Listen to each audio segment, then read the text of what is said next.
নমস্কার, Ramakrishna TV YouTube চ্যানেলের পক্ষ থেকে সকল মা, বাবা, দাদু, দিদা, ঠাকুমা, ঠাকুর দাদাদের জানাই অনেক অনেক ভালোবাসা, প্রীতি ও আন্তরিক শুভেচ্ছা। সবাই ভালো আছেন, ভালো থাকবেন। আমি আবারও চলে এসেছি শ্রী শ্রী রামকৃষ্ণ মিশনের শ্রীমদ্ ভগবদ গীতা সম্পর্কে আলোচনা করতে, যার সহজ সরল অনুবাদ ও ব্যাখ্যা করেছেন স্বামী লোকেশ্বরানন্দ মহারাজজি এবং সংকলন ও সম্পাদনা করেছেন স্বামী চিদরূপানন্দ মহারাজজি। আজকে আমরা আলোচনা করব শ্রীমদ্ ভগবদ গীতার থেকে ৬ষ্ঠ অধ্যায় ধ্যান যোগ থেকে ৬ নম্বর শ্লোক।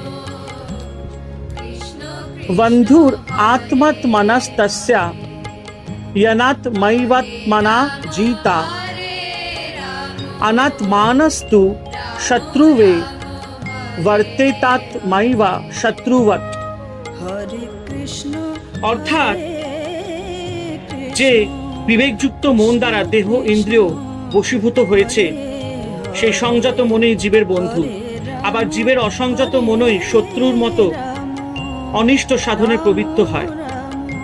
ভগবান বলছেন আমি আমার বন্ধু, আবার আমি আমার শত্রু। তাহলে প্রশ্ন, কখন আমি আমার শত্রু, আবার কখনোই বা আমি আমার বন্ধু? এখানে সে কথাই বলা হয়েছে যে আত্মা আত্মাকে জয় করেছে, সেই আত্মাই আত্মার বন্ধু, এবং যে আত্মা আত্মাকে জয় করতে অসমর্থ, সেই আত্মাই বাহ্য শত্রুর ন্যায় আত্মার শত্রু। অর্থাৎ মানুষ যখন নিজেকে বশে আনতে পারে তখন সে নিজের বন্ধু হয়ে ওঠে, কিন্তু যখন সে নিজেকে জয় করতে পারে না, নিজের মনকে বশে আনতে পারে না, তখন সে নিজের অনিষ্টকারী এবং বাইরের শত্রুর মতো হয়ে ওঠে।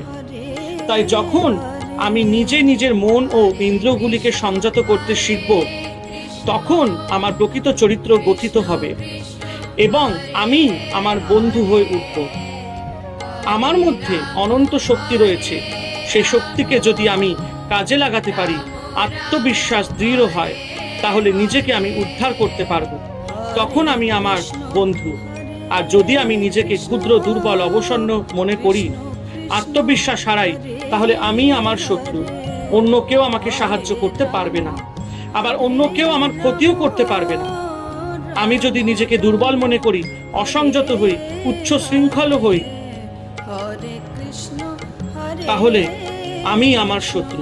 আচার্য শঙ্কর এক জায়গায় বলেছেন, হ্যাঁ, বাইরেও তোমার শত্রু থাকতে পারে, কিন্তু সেই শত্রু তুমিই তৈরি করেছো। তোমার আচরণ, তোমার ব্যবহারই সেই শত্রু সৃষ্টি হয়েছে। বাস্তবিক আমি যখন জন্মগ্রহণ করেছিলাম তখন তো কেউ আমার বন্ধু ছিল না, কেউ আমার শত্রুও ছিল না। পরে যে কেউ কেউ আমার বন্ধু হলো, কেউ কেউ শত্রু হলো, সে নিশ্চয়ই আমার জন্যই হয়েছে। কাজেই আমি আমার বন্ধু, আমি আমার শত্রু, আমার কর্মের জন্যই আমি দায়ী। আমাদের সকলের মধ্যে এক আত্মা মানে পরমাত্মা আছেন। সে আত্মা শান্ত, নির্বিকার, নির্গুণ, নিরাকার, সচিতানন্দ স্বরূপ। আমাদের মন মায়ায় আচ্ছন্ন, তাই আত্মার প্রকৃত স্বরূপ আমরা বুঝতে পারি না। মনকে বিষয় থেকে তুলে এনে আত্মার সমাহিত করতে হবে, তখনই আত্মার প্রকৃত স্বরূপ আমরা বুঝতে পারব। আত্মতত্ত্ব বোধে বোধ হলে জানবো যে আমি দেহ নই, মন নই, বুদ্ধি নই, আমি ইন্দ্রিয়ের দাস নই, আমি নিত্য শুদ্ধ বুদ্ধ মুক্ত আত্মা। সমস্ত কাম্য বস্তু আমি লাভ করেছি, আমি পূর্ণ কাম, আপ্তকাম। ভূমাকে লাভ করে আমি ভূমা হয়ে গেছি। দুদিনের ভোগ সুখ এখন আর আমাকে মুগ্ধ করতে পারে না।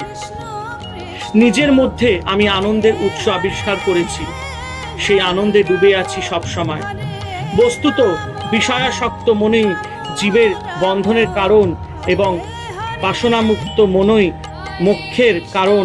মন এবং মনুষ্যানাং কারণাং বন্ধু মোক্ষয়। শ্রীরামকৃষ্ণের ভাষায় মানুষ মনেই বদ্ধ, মনেই মুক্ত। বিষয় মানুষকে বিপথে নিয়ে যায়। দুদিনের ইন্দ্রিয় সুখকেই মানুষ তখন সত্য বলে মনে করে। নিত্য বস্তুকে ছেড়ে অনিত্য বস্তুর পেছনে ছোটে। নিজেকে দেহ বলে মনে করে। এই দেহের বাইরে অন্য কোনো কিছুর অস্তিত্বকে তারা কল্পনাও করতে পারে না। আত্মা, ব্রহ্ম এসব তারা বিশ্বাস করে না। এমন মানুষ নিজের সর্বনাশ নিজেই ডেকে আনে। মন শুদ্ধ হলে ভগবানের দর্শন হয়। শুদ্ধ মন গুরুর কাজ করে। মানুষকে ভগবানমুখী করে। শ্রী রামকৃষ্ণদেব বলেছেন, মন আসক্তি শূন্য হলেই তার দর্শন হয়। শুদ্ধ মনে যা উঠবে সেই তারই বাণী। শুদ্ধ মনও যা, শুদ্ধ বুদ্ধিও তা, আবার শুদ্ধ আত্মাই তাই। শেষে মনই গুরু হয়। বাসনামুক্ত সংযত মন জীবের পরম বন্ধু, আবার বাসনা জড়িত মনই দুর্জয় শত্রু। শুদ্ধ মন জীবকে ঈশ্বরের দিকে নিয়ে যায়, সংসার সাগর থেকে উদ্ধার করে। আবার বাসনাযুক্ত মন জীবকে সংসারে বদ্ধ করে। তাই বলা হয়, বাসনাযুক্ত জীব, বাসনামুক্ত শিব। হরে কৃষ্ণ কৃষ্ণ কৃষ্ণ হরে হরে, হরে রাম রাম রাম হরে হরে। জয় শিব শম্ভু, জয় দেবী দুর্গা দুর্গতি নাশিনী, জয় মা কালী।